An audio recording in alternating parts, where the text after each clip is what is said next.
Hello everyone, आज हम लोग पैसिव वॉइस को आगे कंटिन्यू करेंगे। हम लोगों ने लास्ट वीडियो में पैसिव वॉइस का प्रेजेंट टेंस कंप्लीट कर लिया था। आज हम लोग पास्ट टेंस और फ्यूचर टेंस सीखेंगे, ठीक है। अगर आप लोगों ने पैसिव वॉइस का फर्स्ट पार्ट नहीं देखा है तो आप लोग उसे पहले ज़रूर देखिएगा, लिंक आपको डिस्क्रिप्शन बॉक्स में दिया हुआ है, ठीक है। शुरू करते हैं।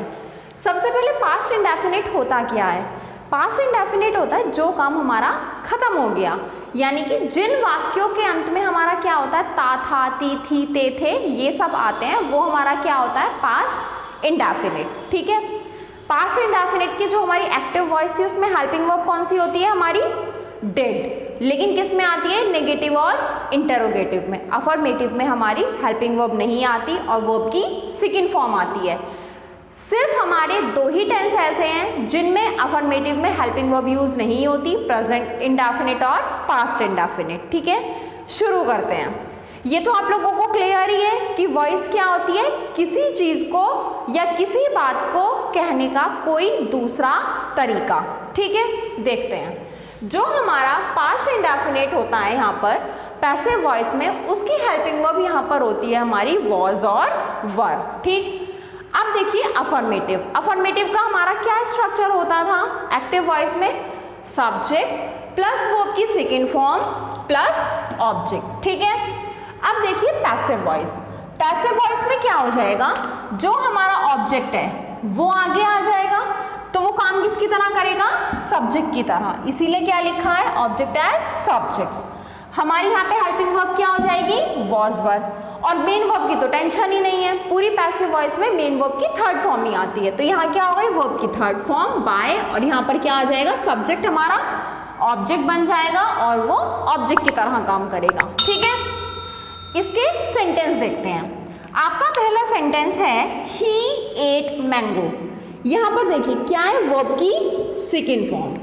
यहाँ तो वैसे आप लोगों को मैंने लिखा हुआ है पास्ट इंडेफिनिट, अफर्मेटिव, लेकिन आप लोगों को तब रैंडमली सेंटेंसेस दिए जाएंगे तो आप लोगों को कैसे पहचानना है, सबसे पहले आपको मेन वर्ब और हेल्पिंग वर्ब देखनी है, उन्हीं से आप सेंटेंस को एनालाइज कर पाएंगे और तभी आप सेंटेंस को बना पाएंगे, ठीक है।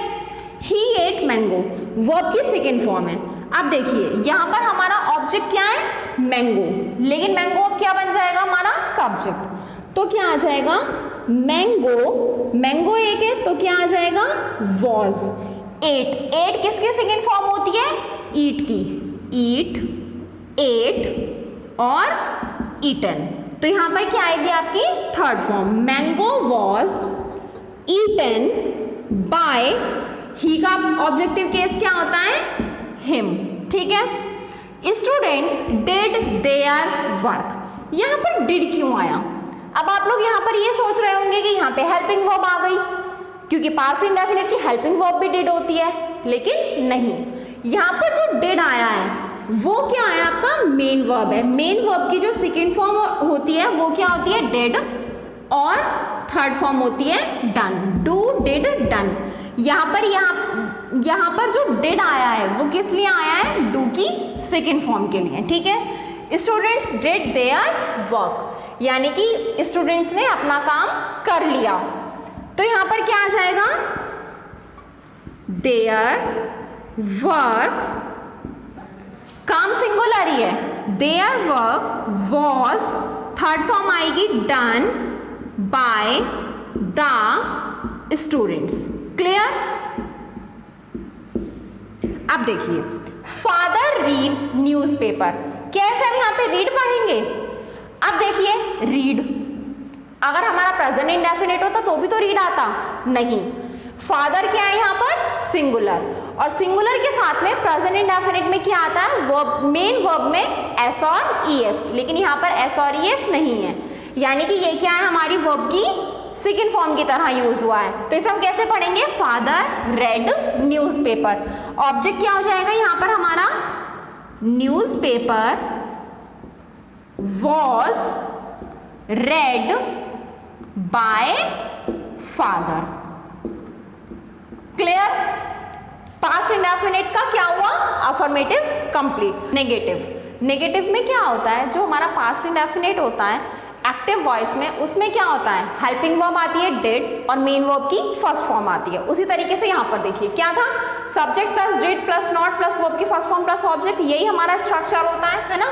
तो पैसिव वॉइस का स्ट्रक्चर क्या हो जाएगा, ये जो यहाँ पर ऑब्जेक्ट है वो सब्जेक्ट की तरह काम करेगा, क्योंकि पैसिव वॉइस में हम किसके ऊपर फोकस करते हैं, ऑब्जेक्ट के ऊपर, और जब हम ऑब्जेक्ट के ऊपर फोकस करते हैं तो उसे क्या बनाना पड़ेगा हमें, सब्जेक्ट। तो ये किसकी तरह काम करेगा, अब हमारा सब्जेक्ट की तरह। हेल्पिंग वर्ब क्या आएगी, वॉज वर। अब जो हमारा नया सब्जेक्ट बना है उसी के अकॉर्डिंग वॉज या वर आएगा, ठीक है। नॉट वर्ब की थर्ड फॉर्म, बाय और सब्जेक्ट एज ऑब्जेक्ट। यहाँ पर क्या हो जाएगा, सब्जेक्ट जो है हमारा ऑब्जेक्ट की तरह काम करेगा, ठीक है। सेंटेंस देख लेते हैं। Ram did not write a letter. यहाँ पर हमारा क्या है, राम क्या है, सब्जेक्ट, ठीक। डिड क्या है हमारी हेल्पिंग वर्ब, राइट क्या है यहाँ पर हमारी वर्ब की फर्स्ट फॉर्म, मेन वर्ब की फर्स्ट फॉर्म, और आ लेटर क्या है हमारा ऑब्जेक्ट। तो अब आ लेटर हमारा ऑब्जेक्ट है तो ये क्या बन जाएगा हमारा सब्जेक्ट। तो क्या हो जाएगा, आ लेटर, लेटर सिंगुलर है, वॉज नॉट। राइट की थर्ड फॉर्म क्या होती है, रिटन, तो क्या हो जाएगा, written by Ram. Clear. Interrogative देखते हैं। इंटेरोगेटिव में क्या होता है, सबसे पहले क्या आता है हमारा डिड, यानी कि हेल्पिंग वर्ब, सब्जेक्ट, वर्ब की फर्स्ट फॉर्म और ऑब्जेक्ट, ये आता है। पैसिव वॉइस में क्या हो जाएगा, पहले भी इसमें भी हेल्पिंग वर्ब आ जाएगी, वॉज वर, फिर ऑब्जेक्ट सब्जेक्ट बन जाएगा, फिर क्या आएगी मेन वर्ब की थर्ड फॉर्म बाय, और सब्जेक्ट क्या बन जाएगा हमारा ऑब्जेक्ट, ठीक है। और अगर डबल इंटेरोगेटिव आ जाए तो डबल इंटेरोगेटिव में क्या आ जाएगा, यहां पर पहले क्वेश्चन वर्ड लग जाएगा, ठीक। अब देखिए, did Shyam not help Mohan. Did की जगह क्या आएगा, यहाँ पे हमारा मोहन है, मोहन हमारा सब्जेक्ट बनेगा, मोहन भी सिंगुलर है तो यहाँ पर क्या आ जाएगा, वॉज मोहन। नॉट है तो नॉट आ जाएगा, नॉट, थर्ड फॉर्म क्या आएगी, helped, helped by Shyam. Clear. यहां पर देखिए, the hunter killed a deer, ये क्या है, ये ना तो इंटेरोगेटिव है और ना ही नेगेटिव है क्योंकि इसमें नॉट भी नहीं है। फिर कौन सा सेंटेंस आ गया, ये हमारा आ गया अफर्मेटिव। यही तो लॉजिक है, यही तो एनालाइज करना है। तो देखिए यहाँ पर क्या है, हमारी वर्ब की सेकंड फॉर्म, इसी से हमने एनालाइज किया कि ये क्या है हमारा पास्ट इंडेफिनिट, ठीक है। यहाँ पे हमारा ऑब्जेक्ट क्या है, आ डियर, तो ये क्या बन जाएगा हमारा सब्जेक्ट। तो क्या हो जाएगा, आ डियर क्या आएगा, वॉज, थर्ड फॉर्म क्या होती है किल की, किल्ड ही होती है, किल्ड बाय द हंटर, ठीक है। समझ आया। उधर देखते हैं, Why did he not call you? Why did he not call you? उसने तुम्हें क्यों नहीं बुलाया, हाँ, ठीक है। तो क्या हो जाएगा, क्वेश्चन वर्ड है। अब क्वेश्चन वर्ड है तो क्या करना है, तो बहुत डर आता है। हमें क्या करना है, कुछ नहीं करना, जो हमारी हेल्पिंग वर्ब से शुरू होता है उसके जस्ट पहले हमें क्या लगा देना है, क्वेश्चन वर्ड। तो पहले क्या आ जाएगा, वाई, यू है, यू के साथ क्या आएगा, वर, यू, नॉट, कॉल की थर्ड फॉर्म क्या होती है, कॉल्ड, बाय, और ही का ऑब्जेक्ट क्या होता है, him. Why were you not called by him. समझ में आया पास्ट इंडेफिनिट। अब हम पास्ट कॉन्टिन्यूअस देखेंगे। पास्ट कॉन्टिन्यूअस, पास्ट कॉन्टिन्यूअस की हमारी पहचान क्या होती है, जिन वाक्यों के अंत में रहा था, रही थी, रहे थे आदि शब्द आते हैं, ठीक है। और जो हमारी एक्टिव वॉइस होती है पास्ट कॉन्टिन्यूअस की, उसमें हेल्पिंग वर्ब क्या आती है हमारी, वॉज वर, और पैसिव में भी क्या आती है, वॉज वर, ठीक है। लेकिन अगर हम यहाँ पर हेल्पिंग वर्ब वॉज वर लगाते हैं तो जो हमारा पास्ट इंडेफिनिट था उसमें भी वॉज वर था, और अगर हम दोनों में ही वॉज वर लगाएंगे तो दोनों को डिफरेंशिएट कैसे करेंगे कि वो पास्ट इंडेफिनिट है या पास्ट कॉन्टिन्यूअस है। उसी चीज को डिफरेंशिएट करने के लिए यहाँ पर क्या लगा दिया गया है, बीइंग। अगर आप लोगों को याद हो तो हम लोगों ने प्रेजेंट कॉन्टिन्यूअस में भी इज एमआर के साथ में क्या लगाया था, बीइंग, ठीक है। और पैसिव में तो मेन वर्ब की थर्ड फॉर्म ही आती है, ठीक। स्ट्रक्चर देखते हैं, पहले क्या होता है अफर्मेटिव में, सब्जेक्ट, वॉज वर, वर्ब की फर्स्ट फॉर्म में आईएनजी और ऑब्जेक्ट। अब ये ऑब्जेक्ट इधर आ जाएगा, इसे हम क्या बना देंगे, subject, was were, being verb की थर्ड फॉर्म बाय और सब्जेक्ट एज ऑब्जेक्ट। उसी तरीके से नेगेटिव में क्या आ जाएगा, वॉज वर और मेन वर्ब की फर्स्ट फॉर्म में क्या आ जाएगा, उससे बीच में नॉट। ठीक, क्या हो जाएगा structure, subject plus was were plus not plus verb की फर्स्ट फॉर्म में ING plus object.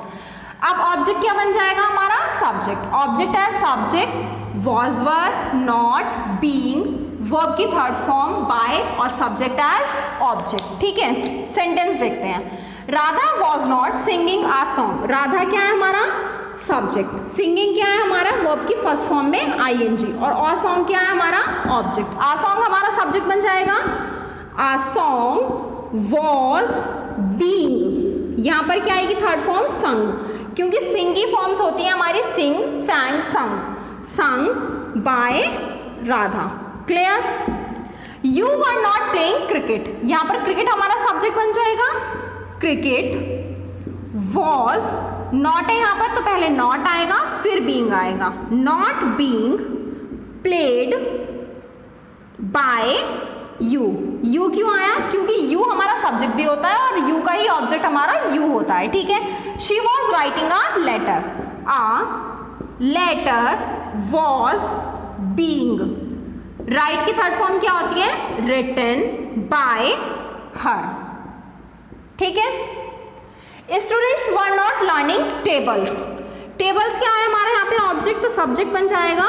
Tables were not being, learn की third form learned, LEARNT, learned by students. Clear. Affirmative और नेगेटिव कंप्लीट। ठीक है। इसमें कोई प्रॉब्लम हो किसी को तो कमेंट सेक्शन में जरूर बताइएगा। इंटेरोगेटिव, इसका स्ट्रक्चर देखते हैं क्या होता है। Was were plus subject plus verb की फर्स्ट फॉर्म में आईएनजी प्लस ऑब्जेक्ट। तो इसका हमारा पैसिव का स्ट्रक्चर क्या हो जाएगा, ऑब्जेक्ट एज सब्जेक्ट तो होगा ही, लेकिन पहले क्या आएगी हमारी हेल्पिंग वर्ब। हेल्पिंग वर्ब आएगी was were plus object as subject plus being plus verb की third form plus by plus subject as object. ठीक है। तो यहाँ पर क्या आ जाएगा, was Gopal telling a story. Story singular है तो क्या पहले क्या आएगा, was a story being. Telling की क्या होती है, टेलिंग किससे बना है, टेल से। टेल की सेकंड फॉर्म होती है टोल्ड और थर्ड फॉर्म भी क्या होती है, टोल्ड। तो was a story being told by Gopal. ठीक है। Why was he playing cricket, तो वाई का तो वाई ही रहेगा। जो हमारा डबल इंटरोगेटिव होता है उसमें क्या होता है, इससे पहले सिर्फ क्वेश्चन वर्ड लगता है। ठीक है। Why was cricket being played by him. ठीक है। Were children flying kites. Kites भी हमारा प्लूरल ही है तो क्या आएगा यहाँ पर, वर काइट्स बीइंग, फ्लाई की third form phloem, phloem bye children. Clear, समझ में आया पास्ट कॉन्टिन्यूअस। अब हम देखते हैं पास्ट परफेक्ट। पास्ट परफेक्ट की हेल्पिंग वर्ब क्या होती है हमारी, हैड। किसके अंदर, एक्टिव वॉइस के अंदर, लेकिन पैसिव वॉइस के अंदर क्या हो जाएगा, हैड प्लस बीन। ठीक है। देखिए जो हमारा पास्ट परफेक्ट होता है उसमें क्या होता है, अफर्मेटिव का स्ट्रक्चर क्या होता है, सबसे पहले आता है सब्जेक्ट, देन हैड, वर्ब की थर्ड फॉर्म और ऑब्जेक्ट। तो पैसिव वॉइस का क्या हो जाएगा, ऑब्जेक्ट एज सब्जेक्ट। ऑब्जेक्ट का क्या बन जाएगा, सब्जेक्ट, हैड बीन, वर्ब की थर्ड फॉर्म बाय और सब्जेक्ट एज ऑब्जेक्ट। उसी तरीके से नेगेटिव में क्या आ जाएगा, हैड नॉट बीन हो जाएगा। ठीक है। और इंटरोगेटिव में क्या आएगा, पहले हेल्पिंग वर्ब आ जाएगी had, object as subject, been, verb की थर्ड फॉर्म बाय और सब्जेक्ट एज ऑब्जेक्ट। ठीक है। सेंटेंस देखते हैं। He had not written an essay. तो यहाँ पर क्या हो जाएगा, एन एसे हैड बीन।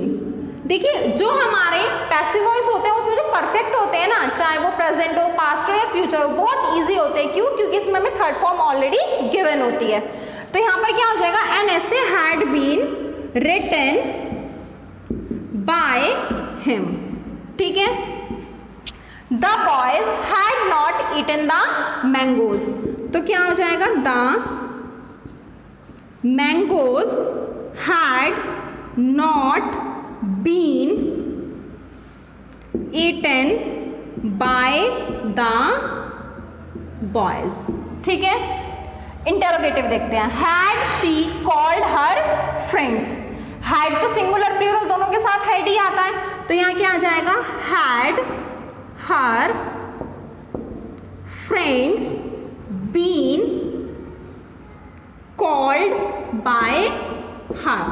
ठीक है, why had she not done her work, यहाँ क्या आ जाएगा, why had her work not been done by her. ठीक है, शी का ऑब्जेक्ट क्या होता है हमारा, हर। समझ में आया, पास्ट परफेक्ट कंप्लीट, इवन पूरा पास्ट टेंस का पैसिव वॉइस कंप्लीट। अब हम लोग फ्यूचर देखेंगे। ठीक है, फ्यूचर इंडेफिनिट, फ्यूचर इंडेफिनिट की हमारी जो एक्टिव वॉइस होती है उसमें हेल्पिंग वर्ब क्या होती है, विल शैल, लेकिन यहाँ पर क्या होगा, फ्यूचर इंडेफिनिट को जब हम पैसिव में बनाएंगे तो उसकी हेल्पिंग वर्ब होगी विल शैल प्लस बी। ठीक है, जो हमारा पैसिव वॉइस होगा उसका रूल क्या होगा, object as subject will shall be, verb की थर्ड फॉर्म बाय और सब्जेक्ट एज ऑब्जेक्ट, और जो नेगेटिव होगा उसका क्या हो जाएगा, object as subject will shall not be, verb की third form by subject as object. और इंटरोगेटिव का क्या हो जाएगा, पहले हेल्पिंग वर्ब आ जाएगी will shall, subject as object be, verb की third form by subject as object. ठीक है, अब इसके सेंटेंस देखते हैं। The cat will kill the rat, the cat will kill the rat. ठीक, यहां पर हमारा ऑब्जेक्ट क्या होगा, the rat, the rat will be killed by the cat. ठीक है, why will you call me again, तुम मुझे दोबारा क्यों बुलाओगे, तो वाई तो पहले ही आ जाएगा, वाई विल। अब यहाँ पर देखिए ऑब्जेक्ट क्या है, मी या अगेन या दोनों, यहाँ पर ऑब्जेक्ट है हमारा मी। ठीक है, जो मेन वर्ब के तुरंत बाद होता है वही हमारा क्या होता है, ऑब्जेक्ट। तो यहाँ क्या हो जाएगा, वाई विल, मी का सब्जेक्ट क्या होता है, I, why will I be called, और जितने भी एक्स्ट्रा वर्ड्स होते हैं वो क्या आ जाते हैं मेन वर्ब के तुरंत बाद, कॉल्ड अगेन बाय यू। ठीक है, we shall not follow your advice, अब यहां पर क्या आएगा, your advice will not be, follow की थर्ड फॉर्म क्या होती है, फॉलोड, फॉलोड बाय, वी का ऑब्जेक्ट क्या होता है हमारा, अस। ठीक है, देखिए विल जो होता है और शैल जो होता है वो कहाँ पर आता है, शैल आता है आई और वी के साथ, बाकी सब सब्जेक्ट के साथ क्या आता है, विल। ठीक है, will you accompany me, will और आई। अब देखिए मी, मैंने आई क्यों बोला, मी का सब्जेक्ट क्या होता है आई, और आई के साथ में हेल्पिंग वर्ब क्या आती है, शैल, शैल आई बी, अकम्पनी की थर्ड फॉर्म होती है अकम्पनीड, अकम्पनीड बाय यू। ठीक है, फ्यूचर इंडेफिनिट समझ में आ गया। अब देखिए जो हमारा फ्यूचर कॉन्टिन्यूअस है उसका तो पैसिव वॉइस बनता ही नहीं है, तो हमने क्या सारे टेंस पढ़ लिए, बस हाँ हमारा एक पैसिव बचा हुआ है फ्यूचर परफेक्ट, उसके बाद में हमारा पूरा पैसिव वॉइस खत्म। ठीक है, फ्यूचर परफेक्ट, फ्यूचर परफेक्ट क्या होता है, जो काम हमारा भविष्य में पूरा हो जाएगा। ठीक है, एक्टिव वॉइस में फ्यूचर परफेक्ट की हेल्पिंग वर्ब क्या होती है हमारी, विल शैल प्लस हैव। ठीक है, पैसिव वॉइस में क्या हो जाएगी हमारी, will shall plus have been. ठीक है, अफर्मेटिव का स्ट्रक्चर क्या होगा, स्ट्रक्चर हमारे सभी के सेम होते हैं, बस क्या होता है हेल्पिंग वर्ब चेंज हो जाती है, बल्कि टेंस में तो हमें थोड़ा सा मेन वर्ब की फॉर्म्स का भी ध्यान रखना होता था, कहाँ पे क्या आ रहा है, लेकिन जो पैसिव वॉइस है उसमें तो मेन वर्ब की थर्ड फॉर्म ही सभी पैसिव वॉइस में आती है। ठीक है, स्ट्रक्चर क्या हो जाएगा, object as subject, will, shall, have been, verb की थर्ड फॉर्म बाय और सब्जेक्ट एज ऑब्जेक्ट। नेगेटिव में क्या हो जाएगा, object as subject, will, shall, not, have been, verb की थर्ड फॉर्म बाय और सब्जेक्ट एज ऑब्जेक्ट। इंटरोगेटिव में क्या आ जाएगा, हेल्पिंग वर्ब पहले आ जाएगी, will, shall plus object as subject, have been plus verb की third form plus by plus subject as object. ठीक है, अब इसे बनाते हैं सेंटेंस को। I shall have bought a book, यहाँ पे ऑब्जेक्ट क्या है, a book, तो a book हमारा शुरू में आ जाएगा, सब्जेक्ट बन जाएगा। A book will have been bought by me। ठीक है, रुचि will not have done it, तो क्या हो जाएगा, यहाँ पे ऑब्जेक्ट क्या है हमारा, it, it will not have been done by रुचि। ठीक है, will she have washed clothes, clothes हमारे प्लूरल है लेकिन हमारी हेल्पिंग वर्ब क्या आएगी, will ही आएगी। will clothes have been washed by her। ठीक है, जो हमारे पैसिव वॉइस है वो कंप्लीट हो गए। अभी मैं एक वीडियो और लेकर के आऊंगी पैसिव वॉइस के ऊपर, जिसमें हम लोग क्या पढ़ेंगे, कुछ टिप्स एंड ट्रिक्स पढ़ेंगे पैसिव वॉइस की, और हम लोग मिसलेनियस सेंटेंस देखेंगे। टोटल 8 टेंसेस के हमारे पैसिव वॉइस बनते हैं, उन 8 के हम लोग मिसलेनियस सेंटेंसेस बनाएंगे। ठीक है, अगर आप लोगों को ये वीडियो अच्छी लगी हो तो इस वीडियो को लाइक कीजिएगा, चैनल को सब्सक्राइब कीजिएगा और वीडियो को ज़्यादा से ज़्यादा शेयर कीजिएगा। और अगर आपको कोई क्वेरी है तो अपनी क्वेरी को कमेंट बॉक्स में ज़रूर पूछिए।